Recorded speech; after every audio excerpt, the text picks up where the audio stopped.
মহান বিজয় দিবসের মাসে নিউ ইয়র্কের আকাশে দেখা গেছে বাংলাদেশের মানচিত্র।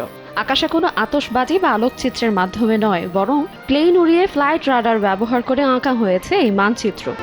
বিদেশের আকাশে বিমান উড়িয়ে দেশের মানচিত্র এঁকে এক অনন্য নজির স্থাপন করেছেন ফাহিম চৌধুরী, যা এখন বেশ আলোচনায় সামাজিক যোগাযোগ মাধ্যম সহ সবখানে, এবং প্রশংসার সাগরে ভাসছেন তিনি। গত 14 ডিসেম্বর বিজয় দিবসের 53তম বর্ষ উদযাপনে মাঝ আকাশে বাংলাদেশের মানচিত্রের রুট ম্যাপ তৈরি করতে স্থানীয় সময় রাত 11:16 উড্ডয়ন করেন তিনি। পুরো 2 ঘন্টা 38 মিনিট পর রাত 1:54 ফ্লাইটটি অবতরণ করেন ফাহিম। নিজের ফেসবুক প্রোফাইলে একটি পোস্টের মাধ্যমে অভিজ্ঞতা ব্যক্ত করেছেন ফাহিম নিজেই।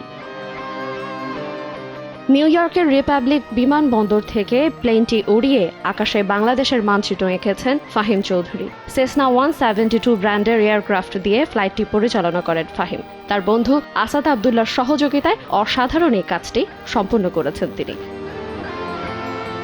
ফাহিম বাংলাদেশের গ্যালাক্সি ফ্লাইং একাডেমি থেকে প্রাইভেট পাইলট লাইসেন্স অর্জন করেছেন। বর্তমানে কমার্শিয়াল পাইলট লাইসেন্সের জন্য মার্কিন যুক্তরাষ্ট্রে প্রশিক্ষণরত আছেন।